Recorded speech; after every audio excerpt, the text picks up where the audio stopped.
नमस्कार, मैं Vikas Kumar YouTube channel BK the study point पर आप सबका स्वागत करते हैं। कैसे आप लोग? आशा करते हैं कि आप सब ठीक हैं, स्वस्थ हैं, बहुत अच्छे से हैं। और इसी आशा के साथ आज हम लोग पर्यावरण और पारिस्थितिकी को पढ़ेंगे।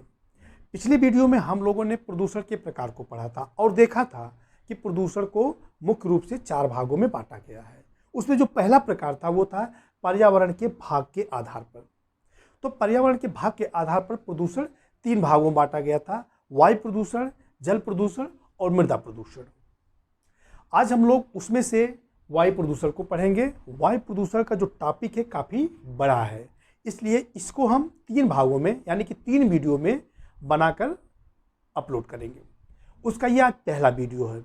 आज की जो पहला वीडियो है, पहले वीडियो में हम लोग देखेंगे कि वायु प्रदूषण किसे कहा जाता है और इनसे जो वायु प्रदूषण का जो स्रोत है इसके बारे में पढ़ेंगे। और साथ साथ में जो प्रदूषित करने वाले प्रदूषक हैं ये कितने प्रकार के होते हैं आप देख सकते हैं। प्राथमिक वायु प्रदूषक और द्वितीयक वायु प्रदूषक है, तो इनके बारे में हम पढ़ेंगे। किसको प्राथमिक वायु प्रदूषक कहा जाता है, किसे द्वितीयक वायु प्रदूषक कहा जाता है, और जो लास्ट है वो क्या है, प्रकाश रासायनिक धूम कोहरा के बारे में पढ़ेंगे।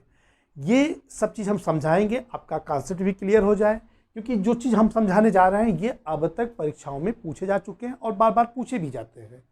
एसएससी में, पीसीएस में, रेलवे में, बैंक में, यहाँ तक ये क्वेश्चन आईएएस में भी पूछे गए हैं। तो आप इसको ध्यान से सुनिए, ध्यान से समझिए। तो सबसे पहले हम शुरू करते हैं, वायु प्रदूषण किसे कहा जाता है। आप सब जानते हैं वायु में उपस्थित जो गैसें होती हैं उसमें या जो भी पदार्थ होते हैं उनकी एक निश्चित मात्रा होती है, उनका एक निश्चित अनुपात होता है, यानी कि एक निश्चित रेशियो में ये लोग पाए जाते हैं। यदि इसमें किसी ऐसी गैस या ऐसे पदार्थ जो कि हानिकारक भी है और वो उनकी मात्रा बहुत ज़्यादा बढ़ जाए, यानी कि अवांछनीय परिवर्तन हो जाए, तो उसी को क्या कहा जाएगा, जिससे क्या होता है, वायु प्रदूषित हो जाता है। इसी को वायु का प्रदूषण कहा जाता है। तो यानी कि वायुमंडल में उपस्थित गैसों में अवांछनीय परिवर्तन, जो हानिकारक पदार्थ है उसमें अवांछनीय परिवर्तन होने से वायु जो प्रदूषित हो जाता है उसे कहते हैं वायु प्रदूषण कहते हैं। ठीक है। अब निश्चित मात्रा का मतलब जैसे कि हाइड्रोजन है, ऑक्सीजन है, नाइट्रोजन है, कार्बन डाइऑक्साइड है, सल्फर डाइऑक्साइड है, नाइट्रोजन के जो ऑक्साइड है, ये सारे जो गैस है वायुमंडल में पाए जाते हैं और इनकी एक निश्चित अनुपात होता है, एक निश्चित इनकी मात्रा होता है। जैसे नाइट्रोजन की मात्रा लगभग 79% होता है, ऑक्सीजन की मात्रा लगभग 20.95% यानी 21% के आसपास होता है। इसी प्रकार कार्बन डाइऑक्साइड की जो मात्रा होती है वो 0.003% होता है। तो इस प्रकार सभी गैस जो होते हैं जो वायु में उपस्थित है उनकी एक निश्चित मात्रा होती है। तो उसमें जो परिवर्तन होता है तो क्या होता है, वायु प्रदूषित होती है और वो हानिकारक अपना रूप धारण करती है, जिसको हम लोग क्या कहते हैं, वायु प्रदूषण कहते हैं। तो आइए ये किन कारणों से होती है, इनके जो स्रोत हैं उसको समझते हैं।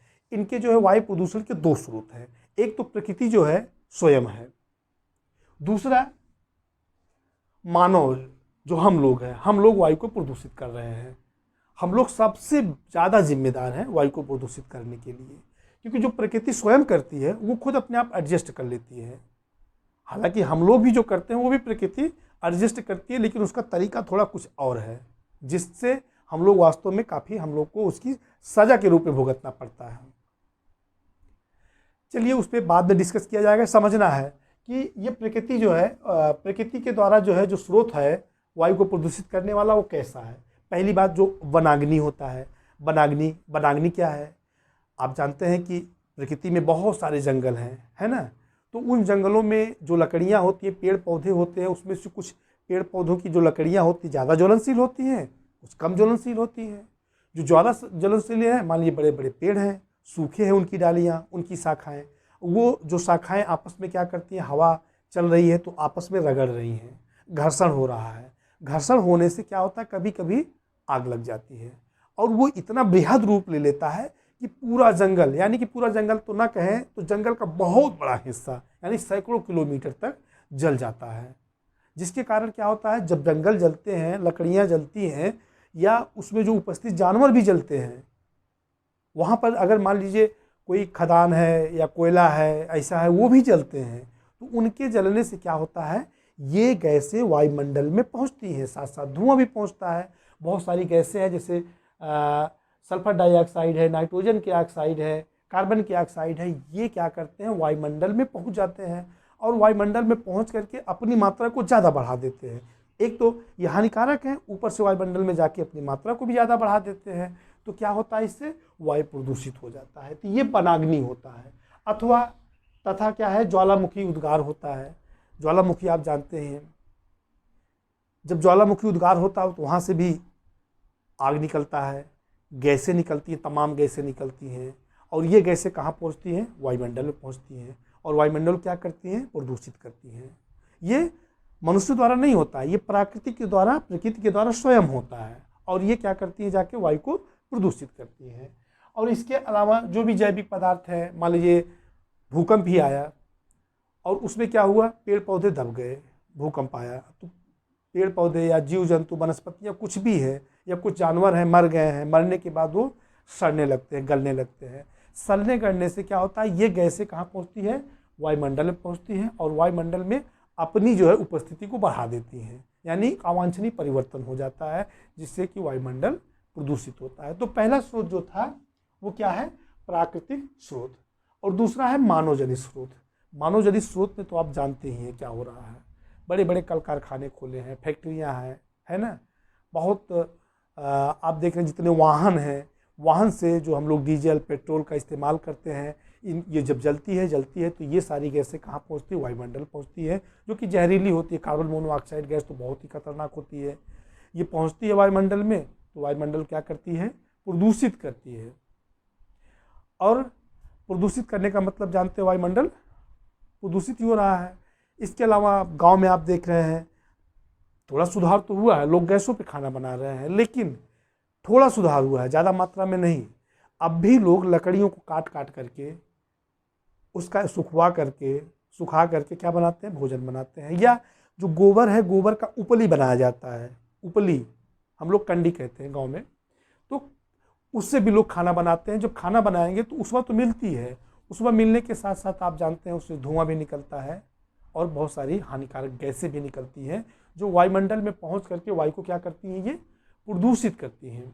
तो ये मानवजनित स्रोत है। तो इससे जो गैसें हैं, धुआं है और इसके साथ साथ जो कड़की पदार्थ होता है, आप देखिए भट्ठा, देखिए भट्ठा जानते हैं, जो ईंट जहाँ पाथा जाता है, ईंट बनाया जाता है, ईंट के भट्टे पर आप जाएंगे देखेंगे तो लकड़ी, कोयला, इन्हीं सब का इस्तेमाल करते हैं ईंधन के रूप में।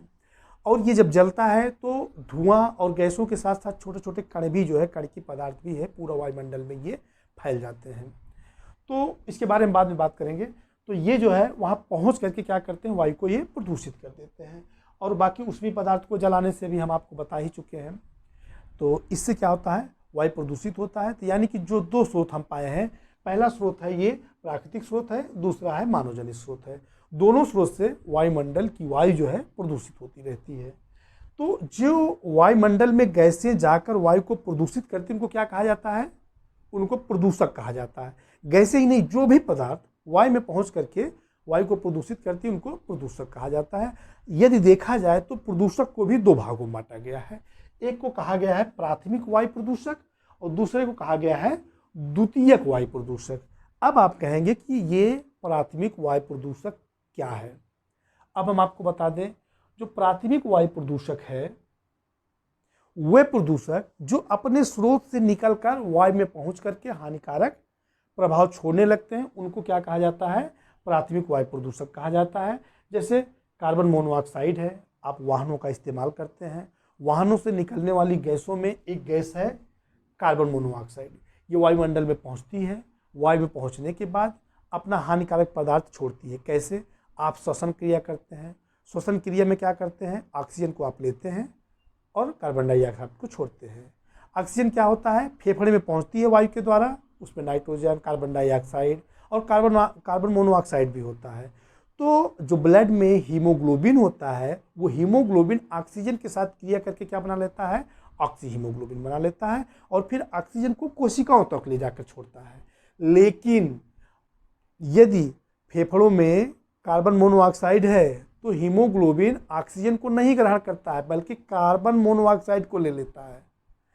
ऑक्सीजन तो जो हीमोग्लोबिन के साथ मिल करके अस्थायी यौगिक का निर्माण करता है, लेकिन कार्बन मोनोऑक्साइड हीमोग्लोबिन के साथ मिलकर अस्थायी यौगिक का निर्माण कर लेता है, यानी कि कार्बोक्सी हीमोग्लोबिन का निर्माण कर लेता है, जो कि ऑक्सीजन की तुलना में लगभग 250 से लेकर के 300 गुना ज़्यादा क्रियाशील होता है। अब धीरे धीरे कार्बन मोनोऑक्साइड हीमोग्लोबिन से जुड़ जाएगा तो हीमोग्लोबिन की संख्या कम हो जाएगी, यानी कि ऑक्सीजन का वहन कम करेगी। तो जब ऑक्सीजन की वहन कम करेगा, जो हमारी सेल्स होती हैं, जो हमारी कोशिकाएं होती हैं, उनको ऑक्सीजन कम मात्रा में मिलेगा, तो धीरे धीरे क्या होगा, जिनको नहीं मिलेगा वो डेड करती चली जाएंगी। यदि यही कंडीशन बनता रहा और कार्बन मोनोऑक्साइड लगभग 50% हीमोग्लोबिन के साथ संपर्क कर लेगा, तो उस व्यक्ति की मृत्यु हो जाती है ऑक्सीजन की कमी से। तो ये मतलब अपने स्रोत से निकल के सीधे कहाँ पहुँचती हैं, वायुमंडल पहुँचती हैं और अपना हानिकारक प्रभाव छोड़ने लगती है। कौन? प्राथमिक वायु प्रदूषक। इसी प्रकार कार्बन डाइऑक्साइड भी है, सल्फर डाइऑक्साइड है, नाइट्रोजन डाइऑक्साइड है। इनको हम बाद में बताते चलेंगे किस प्रकार ये हानिकारक होता है। अब आती है बात द्वितीयक वायु प्रदूषक। द्वितीयक वायु प्रदूषक किसे कहा जाता है? द्वितीयक वायु प्रदूषक जो प्राथमिक वायु प्रदूषक है, ठीक है, जो प्राथमिक वायु प्रदूषक है, ये वायुमंडल में पहुंच जाती है और वायुमंडल में उपस्थित जो हाइड्रोकार्बन्स होता है, हम लिख दे रहे हैं हाइड्रोकार्बन्स, हाइड्रोकार्बन्स, जो हाइड्रोकार्बन्स होता है, इनके साथ रासायनिक अभिक्रिया कर लेती हैं और रासायनिक अभिक्रिया करके क्या बना लेती हैं? द्वितीयक वायु प्रदूषक का निर्माण कर लेती हैं। तो जैसे कौन कौन से हैं? ओजोन गैस है, फॉर्मेल्डिहाइड है, पैन है। अब आप कहेंगे ओजोन गैस हानिकारक होता है? ये तो बहुत लाभदायक होता है, क्योंकि एक परत होती है वायुमंडल में जिसको ओजोन मंडल कहा जाता है, वहाँ पर अधिक से अधिक ओजोन होना चाहिए, और आप कह रहे हैं हानिकारक है। हाँ, हानिकारक है।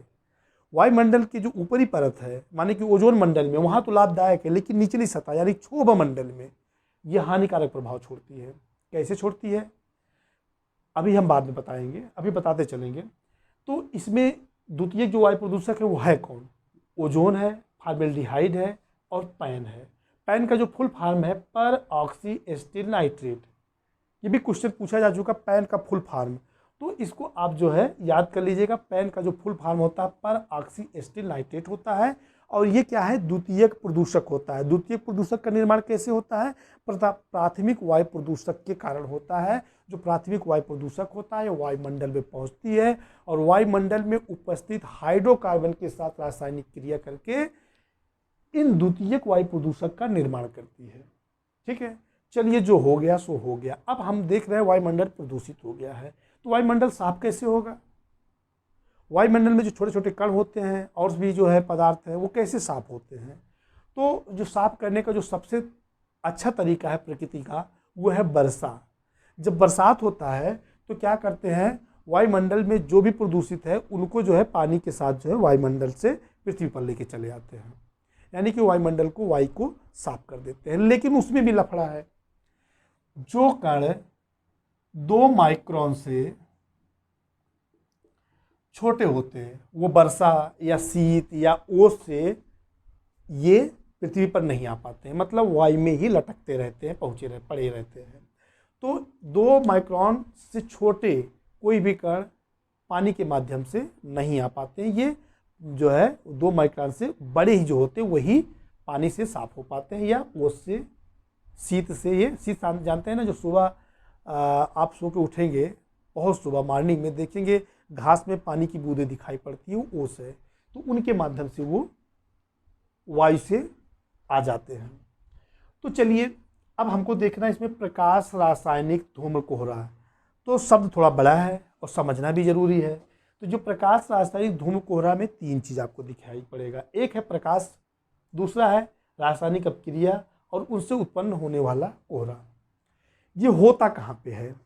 जो प्रकाश रासायनिक धूम्र कोहरा है वो किससे होता है? ये जो है, जो द्वितीयक प्रदूषक है, इन्हीं द्वितीयक प्रदूषक से प्रकाश रासायनिक धूम्र कोहरा का जन्म होता है। मतलब वहाँ पर ऐसे बड़े बड़े शहरों में जहाँ पर बहुत सारे फैक्ट्रियाँ या कल कारखाने, विद्युत संयंत्र लगे होते हैं, जहाँ पर बहुत सारे वाहनों का आवाजाही रहता है, वहाँ पर जहाँ का टेम्परेचर बहुत ज़्यादा होता है, जहाँ का तापमान बहुत ज़्यादा होता है, वहाँ पर आपको अक्सर देखने को मिलेगा प्रकाश रासायनिक धूम्र कोहरा। किससे जन्म होता है इनका? इनका जन्म होता है द्वितीयक प्रदूषकों के कारण होता है। ठीक है, इसको देखिए, स्मॉग शब्द है ये। स्मॉग शब्द दो शब्द से लिया गया है, एक होता है स्मोक, दूसरा है फाग। स्मोक मतलब धुआं, धुआं का जो है स्मोक का ये पहला अक्षर, और ये फाग का लास्ट का दूसरा अक्षर। स्मोक का पहला दो अक्षर और फाग का लास्ट वाला दो अक्षर, इनसे मिलकर के क्या बना है? स्मोक बना है। और ये स्मोक का निर्माण किससे होता है? जो द्वितीयक वायु प्रदूषक हैं इनके कारण होता है। वहाँ पर जहाँ का टेम्परेचर ज़्यादा होता है, शुष्क स्थान होता है, ऐसे शहरों में जहाँ विद्युत संयंत्रों द्वारा, कल कारखाने, फैक्ट्रियों के द्वारा या वाहनों के द्वारा निकलने वाली गैसों की मात्रा ज़्यादा होती है, तो वहाँ पर क्या होता है? इनका निर्माण होता है। इसमें क्या होता है? सूर्य के प्रकाश भी उपस्थित होते हैं, और जो रासायनिक अभिक्रिया के द्वारा बना हुआ द्वितीयक वायु प्रदूषक होते हैं ये भी होते हैं, और साथ साथ में इनके द्वारा एक धुंधला सा एक अब हम आपको बता दें, एक भूरे रंग की गैस, भूरे रंग या नारंगी रंग की जो है एक परत बन जाती है, एक कोहरा का निर्माण हो जाता है, जिसको क्या बोलते हैं? प्रकाश रासायनिक धूम्र कोहरा कहते हैं। क्योंकि इनमें देखिए, जो इन अभिक्रियाओं को प्रकाश रासायनिक क्यों कहते हैं? क्योंकि इनमें प्रकाश, सूर्य का प्रकाश भी होता है और रासायनिक प्रदूषक दोनों शामिल होते हैं, और इसके साथ साथ इनसे बनने वाली जो भूरे नारंगी की वायु होता है ये एक पर्दे का निर्माण कर देता है, जिसको क्या बोलते हैं? प्रकाश रासायनिक धूम्र कोहरा कहा जाता है। समझिएगा, अब समझ में आ गया होगा। चलिए हम एक समीकरण के माध्यम से समझाने का प्रयास करते हैं कैसे इनका निर्माण होता है, माने कि पैन का निर्माण, ओजोन का निर्माण किस प्रकार होता है। आप देखिए, जो विद्युत संयंत्र हैं या जो वाहन है, वाहन मतलब जो गाड़ियां चल रही हैं, बस है, ट्रक है, ट्रेन है ना, कार है, इनके इंजन से जो गैस निकलती है या इंजन के अंदर जब दहन होता है तो उसमें गैस होती है, मान लीजिए नाइट्रोजन है। अब ये नाइट्रोजन का दहन किसके साथ होगा? ऑक्सीजन की उपस्थिति में होता है। हम आपको बता दें, अगर ऑक्सीजन गैस नहीं है तो कुछ चीज़ जल नहीं पाएगा। अगर आपको इसको समझना है, प्रैक्टिकली को समझना है प्रैक्टिकली, तो आप एक काम करिए, दो कैंडल ले लीजिए, दोनों कैंडल को जला दीजिए। एक कैंडल को आप शीशे का जार हो चाहे जो भी जार हो, उससे आप ढक दीजिए, जिससे उसमें हवा ना प्रवेश कर पाए। तो आप कुछ समय आप देखेंगे, कुछ समय बाद तो जो शीशे ढका हुआ है, यानी जो जार से ढका हुआ, वो कैंडल बुझ जाएगा, क्योंकि धीरे धीरे उसमें ऑक्सीजन की सप्लाई नहीं हो रही है। या उसी जार को फिर आप जो है कैंडल को जलाइए और जार से ढक दीजिए, लेकिन नीचे छेद कर दीजिए थोड़ा सा। जब आप छेद करेंगे तो क्या होगा? वहाँ से ऑक्सीजन उसको पास होता रहेगा, पाता रहेगा, और कैंडल जलती रहेगी। यदि ऑक्सीजन नहीं मिला तो क्या होगा? वो कैंडल बुझ जाएगी, लेकिन जो बाहर जल रहा है वो कंटिन्यू जलता रहेगा। तो आप चाहें तो एक्सपेरिमेंट कर सकते हैं। तो जो इंजन का जो दहन होता है इंजन के अंदर नाइट्रोजन गैस का, तो ऑक्सीजन की उपस्थिति में होता है, और उस ऑक्सीजन की उपस्थिति में जब दहन होता तो बनता क्या है? नाइट्रिक ऑक्साइड का निर्माण होता है। नाइट्रिक ऑक्साइड का निर्माण, नाइट्रिक ऑक्साइड का निर्माण होता है। ठीक है, अब ये जो नाइट्रिक ऑक्साइड है वायुमंडल में प्रवेश करती है। हर स्टेप को समझिएगा, पहले इंजन में जला, इंजन में जलने के बाद बना नाइट्रिक ऑक्साइड। अब ये नाइट्रिक ऑक्साइड जलने के बाद साइलेंसर से या जहाँ से जो रास्ता है वहाँ से निकलकर वायुमंडल में पहुँचती है। वायुमंडल में फिर यानी कि पुनः ये क्या करता है? ऑक्सीजन के साथ क्या करता है? रासायनिक अभिक्रिया करता है, और बना क्या लेता है? ये 2NO2।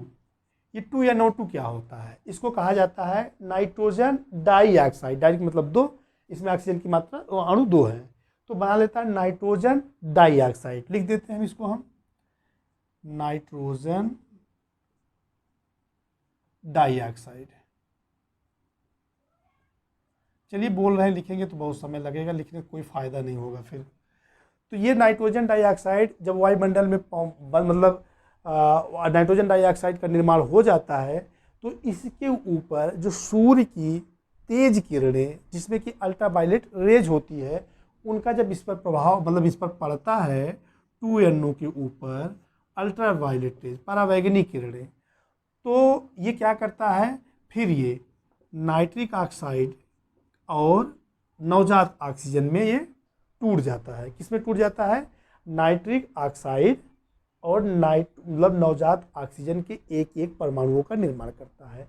अब जहाँ तक बात है ये नवजात ऑक्सीजन की बात, ये नवजात ऑक्सीजन इतना ज़्यादा क्रियाशील होता है कि जैसे ही यह ऑक्सीजन के संपर्क में आता है और बना क्या लेता है, ओजोन बना लेता है। किसका निर्माण कर लेता है, ओजोन का निर्माण कर लेता है। अब यही ओजोन जो पेड़ पौधे हैं, है ना, पेड़ पौधे यानी कि पत्तियों के जो खुले हुए रंध्र हैं उनमें ये प्रवेश कर जाती हैं और उनके द्वारा ये कहाँ प्रवेश कर जाती हैं, जो खुले हुए रंध्र के पर्णमध्योतक में पहुंच जाती हैं, पर्णमध्योतक की कोशिकाओं में, पर्णमध्योतक की कोशिकाओं में ये ओजोन गैस पहुंच जाती है और वहां पहुंच करके क्या करती हैं, ये जो उसके अंदर कोशिकाओं के अंदर जल होता है, जल के साथ अपघटन कर देते हैं, अपघटित करके जल को क्या बना देते हैं, ऑक्सीजन मुक्त मूलक, जो कि हानिकारक होता है। मतलब ऐसे ऑक्सीजन मुक्त मूलक का निर्माण करते हैं जो कि हानिकारक होता है, यानी कि हानिकारक ऑक्सीजन मुक्त मूलक। जैसे क्या है, कौन कौन से हैं, ये हैं, ये O2 माइनस आयन, ठीक है, OH माइनस आयन, या HO2 माइनस आयन या O माइनस आयन, इनका निर्माण कर लेते हैं। अब ये जो ऑक्सीजन मुक्त मूलक है या तो ऑक्सीजन के साथ अपक्रिया करके ओजोन का निर्माण कर लेती है अथवा नाइट्रोजन डाइऑक्साइड के साथ अभिक्रिया करके पैन का निर्माण कर लेती हैं। ध्यान समझिएगा, ये जो ऑक्सीजन मुक्त मूलक हैं दो काम करती हैं, या तो ऑक्सीजन के साथ मिल करके किसका निर्माण कर लेती हैं, ओजोन का निर्माण कर लेती हैं, अथवा नाइट्रोजन डाइऑक्साइड के साथ मिल करके पैन का निर्माण कर लेती हैं, जिसको पर ऑक्सी एसिटिल नाइट्रेट कहा जाता है। अब आप कहेंगे ये नुकसान कैसे करता है, आइए देखिए, जो पैन का कैसे हानिकारक प्रभाव डालता है। पैन, आप वनस्पति विज्ञान पढ़े होंगे, उसमें आप जानते हैं कि जो हरे पत्तियां होती हैं उनमें क्लोरोप्लास्ट होता है, तो ये सीधे सीधे क्लोरोप्लास्ट को नष्ट कर देता है। जब क्लोरोप्लास्ट को नष्ट कर देगा तो प्रकाश संश्लेषण क्रिया नहीं होगी। प्रकाश संश्लेषण क्रिया में ही जो पौधे हैं अपना भोजन का निर्माण करते हैं।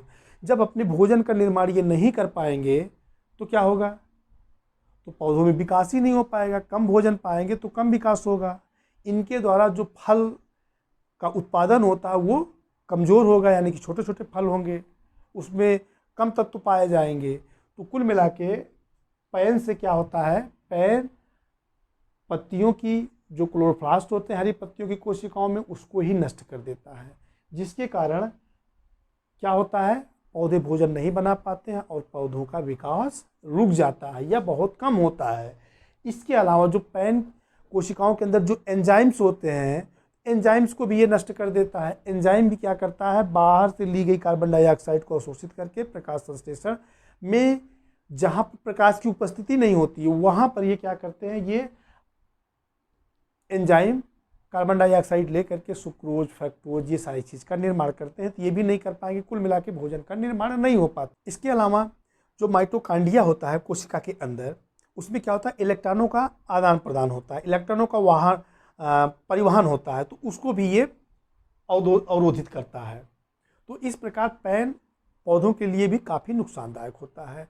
और जो पैन है ये जो है सबसे बड़ी दिक्कत होती है आँखों में, गला में, नाक में जलन उत्पन्न करता है। इसके अलावा फेफड़ों को भी ये प्रभावित करता है। पैन और ओजोन, पैन और ओजोन ये आपस में मिल करके क्या बना लेते हैं, धुंध बना लेते हैं, कोहरा बना लेते हैं, निर्माण कर लेते हैं वायु, बाहर के वायु से मिल करके। तो जो कोहरा या धुंध हो जाता है तो जो सूर्य के प्रकाश से सीधे प्रकाश जो पृथ्वी पर आता रहता है वो गति, मतलब वो प्रकाश की तीव्रता में मंदी आ जाती है, कमी आ जाती है, यानी कि तीव्र प्रकाश पृथ्वी पर नहीं पहुंच पाते हैं। इससे और सारी भी दिक्कतें होती हैं, जैसे क्या होता है, सूर्य के प्रकाश से हमको क्या मिलता है, विटामिन डी मिलता है, यानी कि जो भी जानवर हैं या व्यक्ति हैं, मनुष्य हैं, उनको विटामिन डी की कमी हो जाती है। विटामिन डी की कमी से कौन सा रोग होता है? रिकेट्स होता है। कौन सा रोग होता है? रिकेट्स होता है। तो इसका मतलब कि ऐसी स्थिति में रिकेट्स नामक बीमारियों की भरमार होने लगती है। तो वायु प्रदूषित होने पर यह भी दिक्कत होती है। इसके अलावा जब ज़्यादा कोहरा रहेगा, धुंध रहेगा, तो आप वाहन यातायात में वाहन का इस्तेमाल कर रहे हैं, गाड़ियाँ जा रहे हैं, तो माने कि गाड़ियाँ अगर ले जा रहे हैं तो ज़्यादा एक्सीडेंट होता है। क्यों होता है? क्योंकि ज़्यादा दूर तक देख नहीं पाते हैं। तो ये सारी समस्याएं होती हैं। तो आज के वीडियो में बस इतना ही। इस पे हम कुछ आपको क्वेश्चन बोल रहे हैं, आप कमेंट करके हमको उसका जवाब दीजिए। पहला क्वेश्चन है, बहुत ही आसान है। कोयला, पेट्रोल, डीजल आदि का दहन मूल स्रोत है। ऑप्शन 1 है जल प्रदूषण का, बी भू प्रदूषण का, सी वायु प्रदूषण का, डी ध्वनि प्रदूषण का। दूसरा क्वेश्चन आप सुनिए। प्रकाश रासायनिक धूम्र कोहरे के बनने के समय निम्न में से कौन सा एक उत्पन्न होता है? हाइड्रोकार्बन्स, नाइट्रोजन ऑक्साइड, ओजोन या मीथेन। ये आईएएस में क्वेश्चन पूछा गया था। तीसरा क्वेश्चन आप बताइएगा, सामान्य स्थितियों में वातावरण में प्रदूषण उत्पन्न करने वाली गैसें हैं? Carbon monoxide, carbon dioxide, nitrogen या ऑक्सीजन। चौथा क्वेश्चन, निम्नलिखित में से कौन एक द्वितीयक प्रदूषक नहीं है? आप बताएंगे ए में PAN यानी कि पैन, दूसरा है स्मॉग, तीसरा है सल्फर डाइऑक्साइड और चौथा है ओजोन। एक क्वेश्चन और आप बताइए, लास्ट है, कि निम्नलिखित में कौन सा वायु प्रदूषक ऑक्सीजन की अपेक्षा अधिक शीघ्रता से रक्त के हीमोग्लोबिन में घुल जाता है? पहला ऑप्शन है पैन, दूसरा है कार्बन डाइऑक्साइड, तीसरा है कार्बन मोनोऑक्साइड और चौथा है ओजोन। बस इतना ही। आप इसको कमेंट में हमको इसका आंसर दीजिएगा। बस इतना ही। ये वीडियो आपको कैसे लगा आप इसको कमेंट करके बताएं। और जिन लोगों ने अभी तक हमारे चैनल को सब्सक्राइब नहीं किया है वो सब्सक्राइब करना ना भूलें। और साथ साथ में हमारे चैनल को लाइक करें, शेयर करें और सब्सक्राइब करने के बाद बेल का बटन जरूर दबाएं। धन्यवाद।